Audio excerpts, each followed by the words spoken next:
चाहत की कोई हद नहीं होती।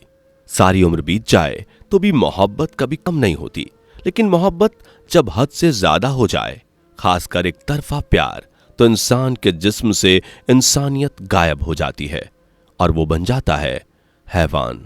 जब दिल दिमाग पर प्यार का भूत तांडव करता है, तब इंसान की फितरत दरिंदगी की शक्ल ले लेता है। कुछ ऐसा ही हुआ देश की राजधानी दिल्ली में, जहां एक तरफा प्यार में एक सन की आशिक ने कत्लेआम मचा दी। खून के रिश्तों को खून के धब्बों से दागदार कर दिया।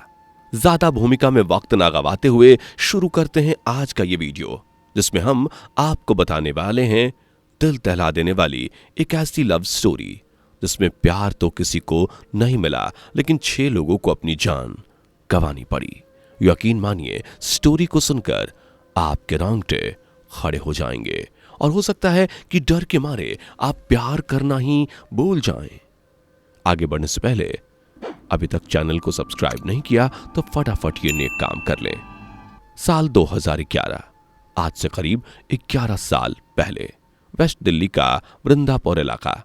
यहां नवीन नाम का एक शख्स अपनी फैमिली के साथ रहता था और यहीं नौकरी करता था। फैमिली में वो और उसकी पत्नी ही थे।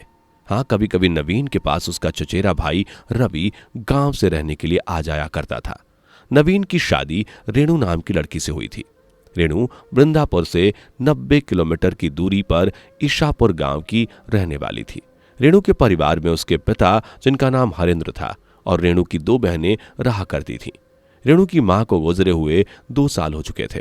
नवीन और रेणु एक साथ काफी खुश थे। रेणु की शादी उसके पिता ने काफी धूमधाम से की थी और नवीन को दिल्ली में फ्लैट रेणु के पिता ने ही दिलवाई थी। इसलिए नवीन अपने ससुर की काफी इज्जत करता था और वो अक्सर अपने ससुराल जाया करता था। एक बार जब रवि नवीन के घर आया, तब नवीन अपनी बीबी यानी रेणु को उसके मायके से लाने के लिए जा रहा था।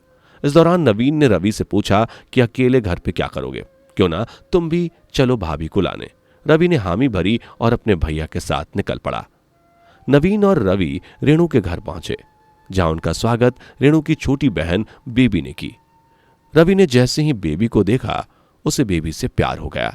दरअसल बेबी काफी खूबसूरत थी।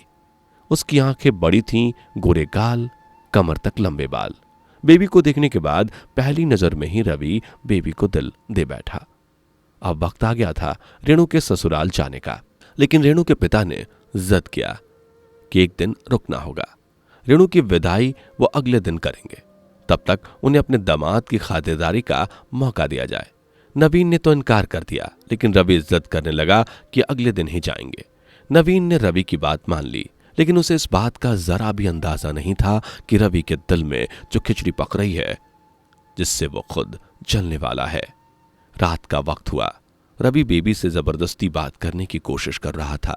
रवि जानबूझकर पानी लेने के बहाने किचन में घुस गया, जहां बेबी खाना पका रही थी। रवि ने बेबी के करीब आकर पानी मांगा। बेबी को थोड़ा अजीब लगा।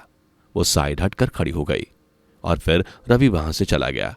रवि मनी मन बेबी के लिए ख्याली पुलाव पकाया जा रहा था। वो बस बेबी को किसी तरह पाना चाहता था, लेकिन बेबी को रवि बिल्कुल भी पसंद नहीं था। अगली सुबह हुई। रेणु के विदा लेने का वक्त आ गया था। नवीन रवि और रेणु के साथ अपने घर की तरफ निकल पड़ा, लेकिन रवि अभी भी बेबी के ख्यालों में डूबा था। रवि का बिल्कुल भी बेबी से दूर जाने का मन नहीं था, लेकिन रवि और करता भी क्या। इधर एक हफ्ता गुजर गया। रवि बेबी के प्यार में पागल हो चुका था। रवि बेबी से मिलने के लिए बेताब था, लेकिन उसे समझ नहीं आ रहा था कि आखिर वो बेबी से मिले तो मिले कैसे। रवि ने सोचा कि किसी तरह वो बेबी का नंबर ढूंढ लेता तो फिर उसके लिए काम आसान हो जाता। जाहिर सी बात है, बेबी का नंबर उसकी बहन यानी कि रवि की भाभी रेणु ही दे सकती थी, लेकिन ऐसे डायरेक्ट नंबर मांग भी नहीं सकता था। इसलिए रवि ने अपनी भाभी रेणु का मोबाइल लिया। किस्मत अच्छी थी रवि की कि रेणु के मोबाइल में कोई पासवर्ड नहीं था। रवि ने फटाफट रेणु के मोबाइल से बेबी का नंबर निकाला और अपने मोबाइल में सेव कर लिया। बेबी का नंबर मिलने के बाद रवि ने एक पल का भी इंतजार नहीं किया और झट से रवि ने बेबी को कॉल कर दिया। बेबी ने कॉल उठाया। पहली बार तो रवि की हिम्मत नहीं हुई कि वो बेबी से कुछ बोल सके, तो उसने कॉल कट कर दी। लेकिन एक दिन बाद किसी तरह हिम्मत जुटाकर रवि ने फैसला किया कि वो दोबारा बेबी को कॉल करेगा और उससे अपने दिल की बात बोल देगा। रवि ने बेबी को फोन मिलाया। रवि ने आप देखा ना ताव तुरंत बोल दिया, मैं रवि बोल रहा हूं और मैं तुमसे प्यार करता हूं, शादी करना चाहता हूं तुमसे। यह सुनकर बेबी के होश उड़ गए। उसने कुछ नहीं बोला और कॉल कट कर दिया। रवि ने फिर से फोन किया। बेबी ने कॉल उठाया, लेकिन इस बार बेबी ने साफ साफ लफ्जों में रवि से कह दिया कि वो किसी से प्यार नहीं करती। अगर दोबारा कॉल करने की कोशिश की तो नंबर ब्लॉक कर दूंगी। इतना कहकर बेबी ने रवि का कॉल काट दिया। रवि का तो मानो दिल ही टूट गया। रवि मायूस हो गया। अगले दिन रवि ने दोबारा कॉल की और कुछ मैसेजेस किए, लेकिन जिस बात का डर था वही हुआ। रवि का नंबर बेबी ने ब्लॉक लिस्ट में डाल दिया था, लेकिन रवि के पास एक और प्लान था। रवि ने फैसला किया कि वो सीधा अपनी भाभी से बात करेगा। अगर रेणु मान गई तो फिर रेणु की बात बेबी को माननी ही पड़ेगी। एक दिन जब नवीन अपने काम से घर से बाहर गया हुआ था, तब रवि ने अपनी भाभी रेणु से अपने दिल की बात कह दी। रवि ने कहा कि वो बेबी से बहुत प्यार करता है और वो उसके बिना एक पल भी नहीं रह सकता और उसे बेबी से शादी करनी है। अपने देवर की बात सुनकर रेणु चौंक गई और उसने एक पल भी नहीं लगाया ये कहने के लिए ये नहीं हो सकता, क्योंकि बेबी की शादी किसी और लड़के के साथ फिक्स है। ये बात जानकर रवि फूट फूट कर रोने लगा। उसने बहुत मिन्नतें की, लेकिन रेणु काफी गुस्से से रवि को साफ मना कर चुकी थी। अब ना तो बेबी उसके साथ शादी करने के लिए रेडी थी और ना ही उसकी भाभी उसका साथ दे रही थी। रवि हताश हो गया। अब रवि के सामने सिर्फ एक ही रास्ता बचा था, वो किसी तरह अपने भैया यानी कि नवीन को मना ले।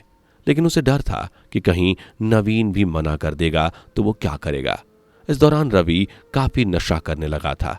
वो अपने कमरे में हमेशा ड्रिंक करता रहता था। एक दिन जब 2 दिनों के बाद रेणु अपने दोस्त की शादी अटेंड करके घर पहुंची तो रवि घर पर था। रवि नशे में था। वो ठीक तरह से बात भी नहीं कर पा रहा था। रेणु ने रवि को फटकार लगाई और भला बुरा सुनाया। रवि गुस्से में तिलमिला उठा और उसने पैंट की जेब से बंदूक निकाली और अपनी भाभी को गोली मार दी।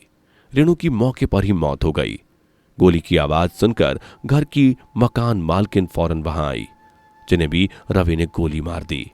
मतलब कुछ ही पलों में रवि ने 2 हत्याएं कर दी। रवि फौरन वहां से निकला, अपनी स्कूटी निकाली और वहां से निकल पड़ा। रवि बेबी के घर के रास्ते को पकड़कर चल रहा था और सीधा बेबी के घर पहुंचा, जहां बेबी अपने पिता के साथ बैठी। रवि पिस्तौल के साथ बेबी के घर पहुंचा था।